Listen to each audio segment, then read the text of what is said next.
ఒక comedy show కావడం దురదృష్టకరం. కామెడీ షో అయితే కూడా ఇంకా పర్వాలేదేమో, కానీ ఈ మధ్య కొంతమంది చిన్నపిల్లలు మై విలేజ్ షో అని చెప్పేసి ఒకటి చేస్తూ ఉన్నారు, కరీంనగర్ జిల్లాకు సంబంధించినటువంటి వాళ్ళు. ఆ మై విలేజ్ షో అని చిన్నపిల్లలు చేసినట్టుగా ఉంది. ఎందుకంటే ఆ సభలో ఒక దిక్కు ఒక మంత్రి మాట్లాడుతూ ఉంటాడు, ఇంకో మంత్రి బతిలాడుకుంటుంటాడు, అయ్యా నా మాట ముఖ్యమంత్రి విననీయండి, మీరు ఆయన డిస్టర్బ్ చేయకండి అని.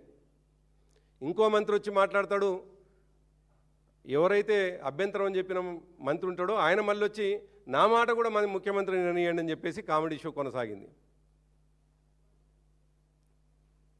ఇంకా దురదృష్టకరమైన విషయం ఏంటంటే కాంగ్రెసు నిర్వహించిన సభకి కాంగ్రెస్ పార్టీ కార్యకర్తలనే రానియకుండా హౌస్ అరెస్ట్ చేయడం అనేటువంటిది ఇంకా దుర్మార్గం.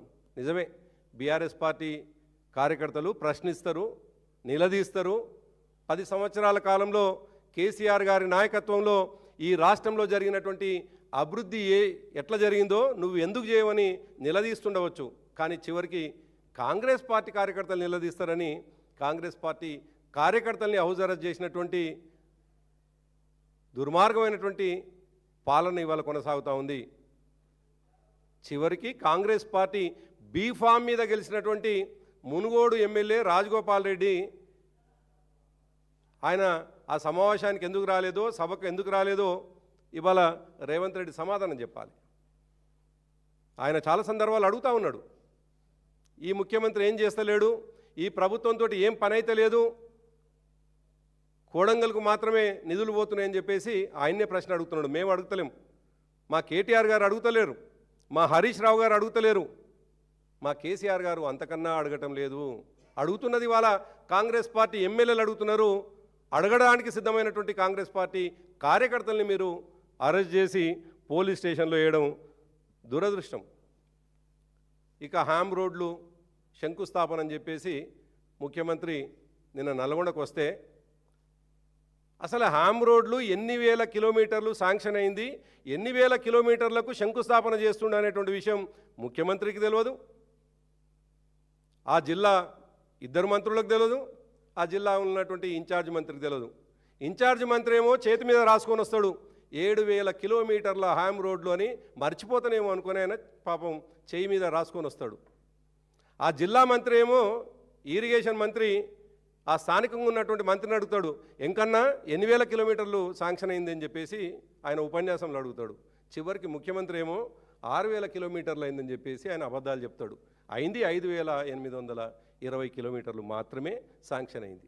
అంటే ఒక గందరగోళమైనటువంటి, నేను అందుకే అన్నాను మొదట్లో, ఒక కామెడీ షోని తలపించే విధంగా బహిరంగ సభలు, ముఖ్యంగా ప్రభుత్వ పథకాలని అమలు చేసేటువంటి సభలు జరగడం చాలా దురదృష్టకరమైనటువంటి విషయాన్ని ఈ సందర్భంగా గుర్తు చేయదలుచుకున్నాను. ఆయన పదే 8 లక్షల కోట్లు అప్పు చేసింది గత ప్రభుత్వం అని చెప్పి మేము గతంలో కూడా చెప్పినాం, చాలా స్పష్టంగా చెప్పినాం. మా పార్టీ వర్కింగ్ ప్రెసిడెంట్ గారు చెప్పినారు, శాసనసభలో చెప్పినారు, ఈ వేదికలో చెప్పినారు, బహిరంగ సభల్లో చెప్తా ఉన్నారు.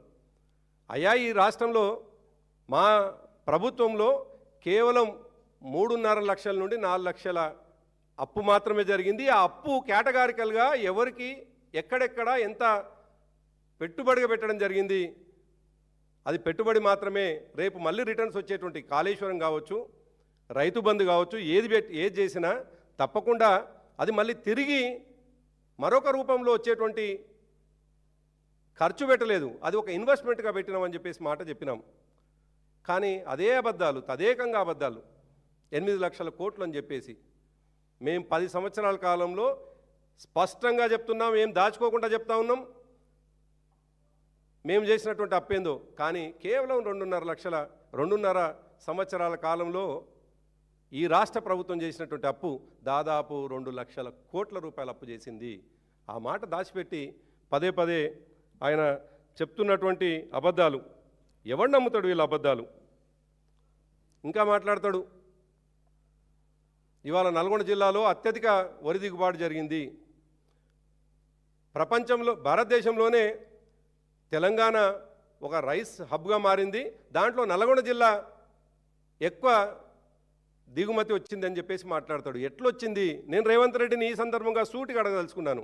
నువ్వు వచ్చిన తర్వాత నీ వేదిక మీదనే నిన్నటి సభలోనే నీ ఎంపీ, నీకు ఇష్టమైన ఎంపీ, నీ అనుచరుడు ప్రశ్నేసిండు, చాలా స్పష్టంగా అడిగిండు, డిండి ఎత్తిపోతలకు సంబంధించిన ఒక రివ్యూ నిర్వహించండి ముఖ్యమంత్రి గారు. ఎందుకంటే ఆ ముఖ్యమంత్రికి సమయం ఉండదు, రివ్యూ చేయడానికి సమయం ఉండదు, నీళ్ళు ఇవ్వడానికి సమయం ఉండదు. సమయం వల్ల ఏ విధంగా కొత్త ప్రాజెక్టుల ప్రపోజల్ తీసుకురావాలి, దాని వెనుక కమిషన్లు ఎట్లా తీసుకోవాలనేటువంటి ఆలోచనే తప్ప మరొకటి ఉండదు.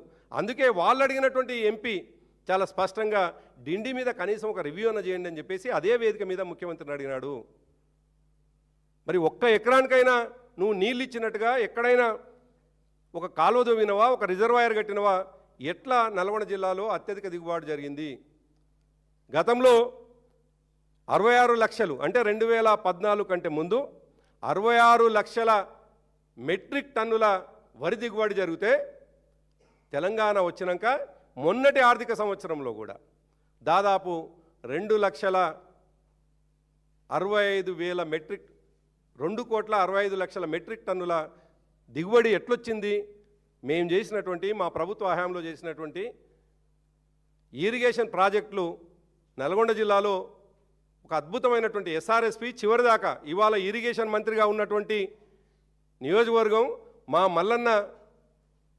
బొల్లం మల్లయ్య యాదవ్ గారి నియోజకవర్గం చివరి వరకు ఆనాడు మా నకరికల్ శాసనసభ్యుడు చిరుమర్తి లింగయ్య గారు కావచ్చు, కోదాడ శాసనసభ్యుడు బొల్లం మల్లయ్య గారు కావచ్చు, అదేవిధంగా తుంగతుర్తి మాజీ శాసనసభ్యుడు కిషోర్ కావచ్చు, వీళ్ళందరూ ఆనాడు ఒక కార్యకర్తలాగా, ఒక ఇంజనీర్ లాగా కేసీఆర్ గారు అప్పచెప్పినటువంటి పనిని కాలువలెంబడి తిరిగితే ఇవాళ కోదాడ వరకు నీళ్లు పోతున్నటువంటి సందర్భంలో, సూర్యాపేట నుండి కోదాడ వరకు పోతున్నటువంటి సందర్భంలో ఇవాళ పెరిగింది, వరి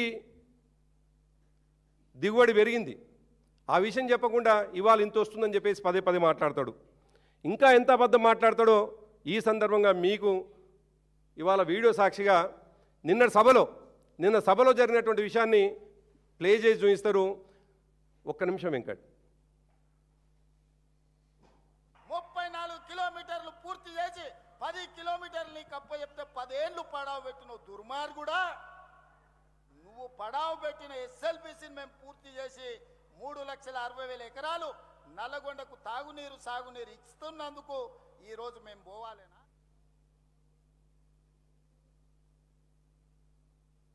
కానీ చివరిగా మీకు ఒక్క మాట ఎన్నికల లోపల ఎస్ఎల్బిని పూర్తి చేసి కృష్ణానది జలాలను నల్లగొండ నేల మీద పారిస్తా మీ పంటలు పండించే విధంగా 100% ఎస్ఎల్బిసిని పూర్తి చేయడమే కాదు, డిండి ప్రాజెక్టును పూర్తి చేయడానికి సంపూర్ణంగా నేను సహకారం అందిస్తా. మొదటి వీడియోలోనేమో ఒకే వేదిక మీద ముఖ్యమంత్రి ఆయన ఉపన్యాసమే 32 నిమిషాల ఉపన్యాసం ఉంటే, మొదటిసారి ఏం చెప్తాడు, ఎస్ఎల్బిసి మా కాంగ్రెస్ సహాయంలో 33-34 కిలోమీటర్లు ఏదో కంప్లీట్ చేసినాం, మీకు 10 కిలోమీటర్లు మిగిలి ఉంటే కంప్లీట్ చేయలేదు, నేను ఎస్ఎల్బిసి పూర్తి చేసి 3,60,000 ఎకరాలకు నీళ్ళు ఇస్తున్నా అని చెప్పేసి మాట్లాడతాడు, అబద్ధం మాట్లాడతాడు రేవంత్ రెడ్డి. అదే ఉపన్యాసంలో చివరిలో ఆయన అంటున్నటువంటి మాట, వచ్చేటువంటి ఎన్నికల కంటే ముందే ఎస్ఎల్బిసిని కంప్లీట్ చేసి నీళ్ళు ఇస్తా అని. నీ ఒక్క ఉపన్యాసంలోనే మొదటికి చివరికి అబద్ధాలు తప్ప, అంటే ఆయన మెదడుకి మూతికి సంబంధం లేకుండా మాట్లాడుతూ ఉన్నాడు, మెదడుకి పెదాలకు సంబంధం లేకుండా మాట్లాడుతూ ఉన్నాడు, ఏం మాట్లాడుతుండో మతి స్థిమితం లేకుండా మాట్లాడుతూ ఉన్నాడు. ఇవాళ తెలంగాణలో ఎక్కడికి పోయినా కానీ కేసీఆర్ గారి నాయకత్వాన్ని తిరిగి కోరుకుంటా ఉన్నారు తెలంగాణ ప్రజలు. కేసీఆర్ గారు చేసినటువంటి అభివృద్ధిని గుర్తు చేసుకుంటున్నారు తెలంగాణ ప్రజలు. రైతాంగం అన్నా ఎప్పుడొస్తావు కేసీఆర్ గారు, మాకు అండగా నువ్వే అని చెప్పేసి ఇవాళ ఎదురు చూస్తూ ఉన్నారు. ఆ విషయం అర్థమై ఈ మధ్య వస్తున్నటువంటి అనేక సర్వేల్లో మైండ్ బ్లాక్ అయి మెదడు దొబ్బి ఇవాళ మొదటి ప్రసంగంలోనేమో ఎస్ఎల్బిసి కంప్లీట్ అయిందట, ఆయన నీళ్ళు ఇస్తున్నట. దురదృష్టం ఏంటంటే కనీసం 100 మీటర్లు కూడా కంప్లీట్ కాకముందుకే సొరంగం కూలిపోయి ఇంకా 8 శవాలు అక్కడే ఉన్నాయి. కానీ 10 సంవత్సరాల మా హయాంలో దాదాపు 11 కిలోమీటర్లు కంప్లీట్ చేసి, మీరు 34 కిలోమీటర్లు కంప్లీట్ చేసి ఎస్ఎల్బీసీ జీవిత కాలపు ఒక సొరంగంగా మారిస్తే అది జీవితకాలం కట్టేటట్టుగా, అది ఒక పెండింగ్ రిజర్వాయర్గా, ఒక పెండింగ్ ప్రాజెక్టుగా మీరు పక్కకు పడేస్తే మేము కంప్లీట్ చేద్దామని ప్రయత్నం చేస్తే, నువ్వు వచ్చినాక ఎంత చేసినావు? నువ్వు వచ్చిన తర్వాత కేవలం 100 మీటర్లు కూడా కంప్లీట్ చేయలేదు కదా. దీంతో నీ అబద్ధాలు ఏందో చాలా స్పష్టంగా కనిపిస్తూ ఉన్నాయి. ఇక ఆయన పదే పదే ఉద్యమాల కోసం మాట్లాడతాడు. ఉద్యమాల కోసం మాట్లాడితే సిగ్గు అనిపిస్తూ ఉంది. ఆ రోజు ఉద్యమాలు చేస్తూ తెలంగాణ ఉద్యమకారులు రోడ్ల మీద ఉంటే వందలాది మంది ఇవాళ ప్రస్తావించినటువంటి బిడ్డలు శ్రీకాంతాచారి, యాదయ్య, యాదిరెడ్డి, సాయి, సువర్ణ వీళ్ళందరూ ఒక్కొక్కరుగా చచ్చిపోతూ ఉంటే, ఒక్కొక్కరుగా ప్రాణత్యాగం చేసుకుంటూ ఉంటే, తెలంగాణని వ్యతిరేకించినటువంటి చంద్రబాబు నాయుడు విధానాలకు వ్యతిరేకంగా వాళ్ళు చనిపోతే, ఆనాడు చంద్రబాబు నాయుడు కాళ్ళ దగ్గర కుక్కలాగా ఉన్నది కదా, చంద్రబాబు నాయుడు దగ్గర బానిసగా ఉన్నటువంటి వాడివి కదా, నువ్వు ఇవాళ మా అమరుల కోసం మాట్లాడతావా? నీకు మా అమరుల కోసం మాట్లాడేటువంటి హక్కు ఉన్నదా? అమరుల కోసం మాట్లాడితే అపవిత్రమవుతుంది. ఆనాడు నువ్వు బానిసలాగా ఊడిగం చేస్తున్నావు కదా చంద్రబాబు నాయుడు దగ్గర. అటువంటిది ఇవాళ తెలంగాణ ఉద్యమకారులని ప్రస్తావిస్తే ఆ కుటుంబాలు కూడా బాధపడతాయి. ఆ కుటుంబాలు కూడా ఇవాళ కంటతడి పెడతాయి. ఆ కుటుంబాలను ఆదుకున్నది మా ప్రభుత్వం. దాదాపు 610 మంది కుటుంబాలకు ప్రభుత్వ పరంగా ఆర్థిక సాయం చేసి, అవకాశం ఉన్న కాడల్లా ఉద్యోగాలు ఇచ్చినటువంటి మా ప్రభుత్వం మీద, మా నాయకత్వం మీద పదే పదే నువ్వు ఏ సభకు పోయినా, నువ్వు పోయినటువంటి సభ ఏంది? నువ్వు హ్యామ్ రోడ్ల శంకుస్థాపనకు సంబంధించినటువంటి సభ, నువ్వు మాట్లాడింది ఏంది? కేసీఆర్ గారిని తిట్టడం, కేటీఆర్ గారిని తిట్టడం, హరీష్ రావు గారిని తిట్టడం. నిజమే, మీ ఎమ్మెల్యేలు, మీ ఎంపీలు, మీ మంత్రులే వాళ్ళు ప్రాధేయపడుతున్నారు, వాళ్ళు బెంగరిల్తూ ఉన్నారు. అయ్యా మాకేమైనా శాంక్షన్ చేసిపోతావేమో అని వచ్చినవేమో అని.